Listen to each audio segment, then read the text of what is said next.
আসসালামু আলাইকুম বন্ধুরা, কেমন আছেন? নিশ্চয়ই সবাই ভালো আছেন। তো আমি আজকে রান্না করব বেগুন আলু দিয়ে কই মাছ, সাথে একটু ইলিশ মাছ নিয়েছি। আর আমি আরেকটু ইলিশ মাছ নিয়েছি, এই যে এটা দিয়ে আমি ইলিশ মাছের ঘাটা রান্না করব। তো সাথে থাকেন। আমি কড়াইতে তেল দিয়ে দিলাম, লবণ দিয়ে দিলাম। এখন এই যে হলুদ মরিচ দিচ্ছি, দিয়ে দেবো হলুদ। তারপর আমি এটাকে মেখে নিয়ে ভালো করে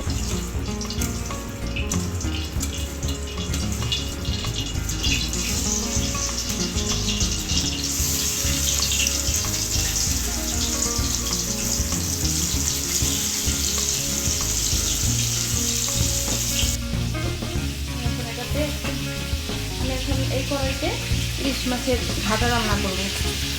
দেখেন ইলিশ মাছের ঘাটা আমি কীভাবে রান্না করব।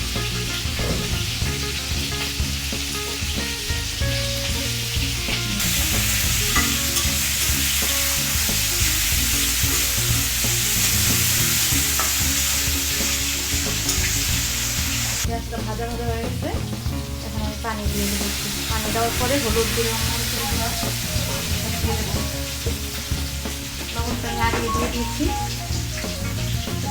দিয়ে দিলাম, মরিচের গুঁড়া, লবণটা আগে দিয়ে দিয়েছি। এখন এটা একটু ভালো করে কষিয়ে তারপর আমি ছোটো ছোটো যে মাছটা কেটে রেখেছি ওটা দিয়ে দেবো। এটা ভালো করে একটু কষানো হোক। এদিকে আমার ওই মাছটা ভাজা হয়ে গেছে, এখন আমি বেগুনটা ভাজবো। বেগুনের মধ্যে আমি একটু হলুদের গুঁড়া, মরিচের গুঁড়া দিয়ে দিচ্ছি।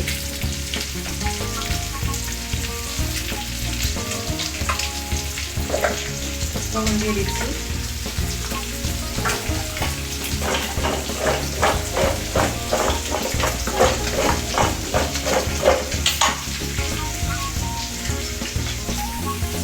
এই মাছগুলো এই কষানোর মধ্যে দিয়ে দেবো।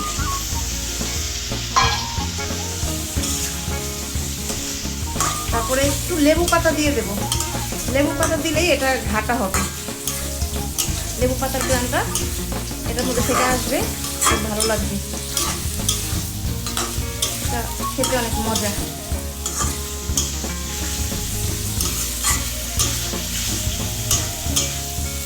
আমি একটু পানি দিয়ে দেবো।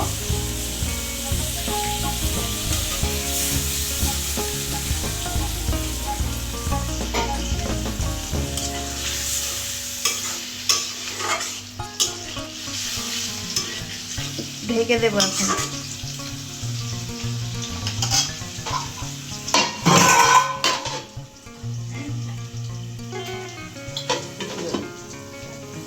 ভাজবো।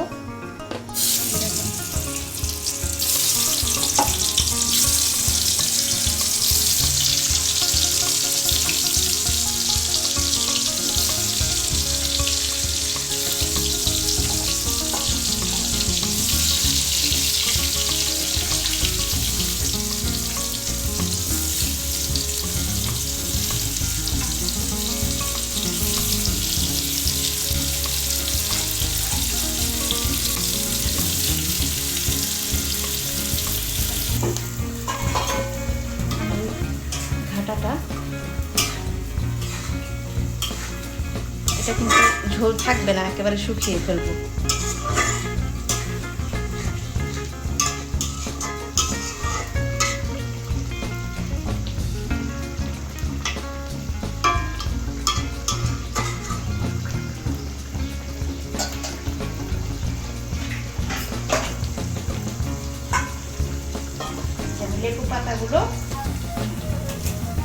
লেবু পাতাগুলো আমি ছিঁড়ে নেব।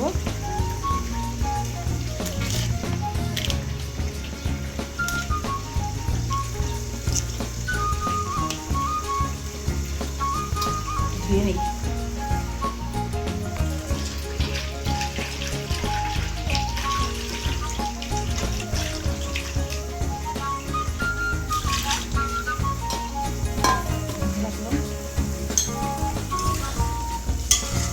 একটু ঝোল টানলে তারপরে লেবু পাতা দিতে হবে, নাহলে আবার পিতা হয়ে যাবে।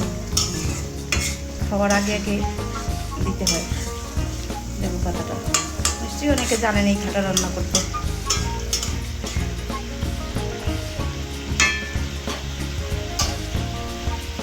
আর এই বেগুনটা ভাজা হয়ে যাচ্ছে।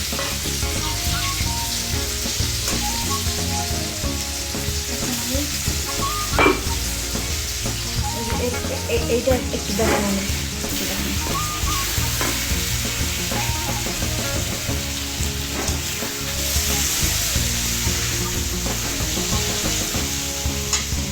লেবু পাতাটা দিয়ে দেব।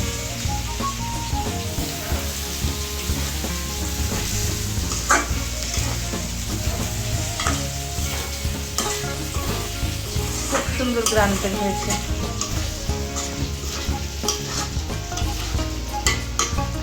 এই সাইড দিয়ে আমি আবার বেগুন ভাজাটা নামিয়ে ফেলি, তারপরে আলুটা একটু ভাজবো।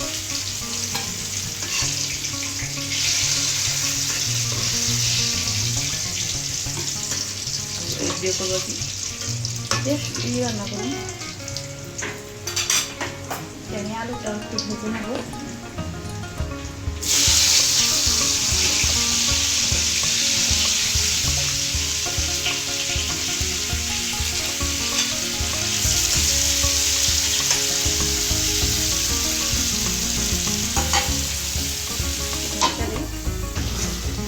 এই যে দেখেন ঘাটাটা আমার হয়ে গেছে। ঘাটা রান্না করতে হলে মাছটা একটু ভাঙতে হবে হালকা হালকা। এই যে দেখেন আমার মাছটা কিন্তু এই যে ভাঙা ভাঙা হয়ে গেছে। এমনি ছোট ছোট করে কাটছি, চারা চারায় আরও ভাঙা গেছে। একটু ভাঙার এই ঘাটা রান্না করতে হলে একটু ভাঙ্গা ভাঙ্গাই দিতে হয়। দেখছেন আমি এখন এই কড়াইতে বেগুন দিয়ে মাছ দিয়ে আলু দিয়ে রান্না করব। তেল দিয়ে দিলাম, পেঁয়াজ দিয়ে দিচ্ছি।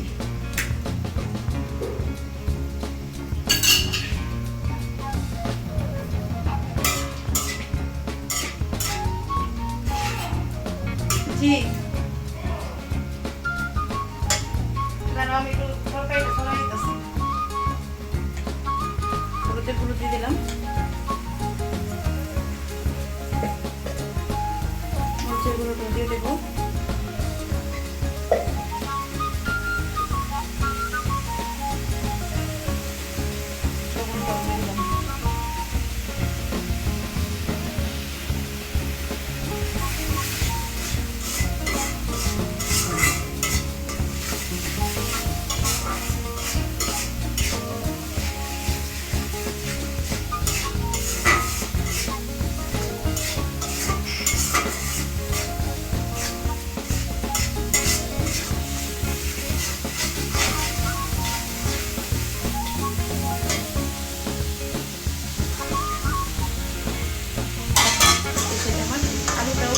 ভাজা হয়ে গেছে।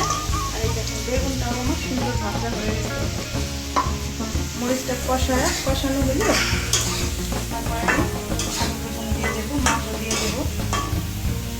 হয়ে গেছে, মশলাটা কষানো হয়ে গেছে। এখন আমি আগে পানি দেবো।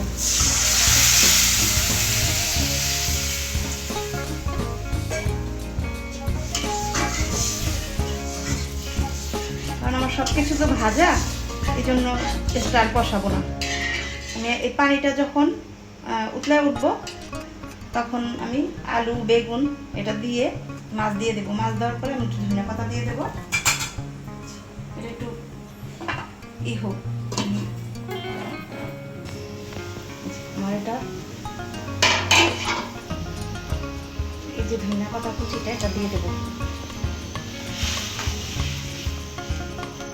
আলু দিয়ে দেবো,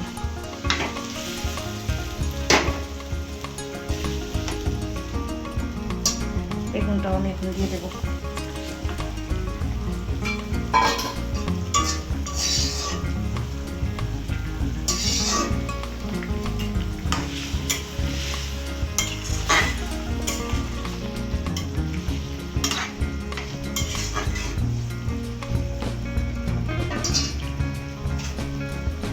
মাছটা দিয়ে দেবো, মাছটা একটু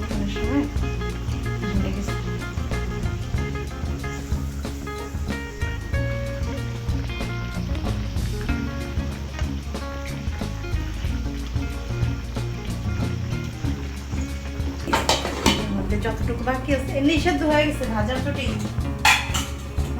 আজকের ভিডিও এই পর্যন্তই, সাথে থাকবেন, ভালো লাগলে লাইক করবেন, পাশে থাকবেন, আগামী ভিডিও দেখার জন্য অপেক্ষা করেন। আল্লাহ হাফেজ।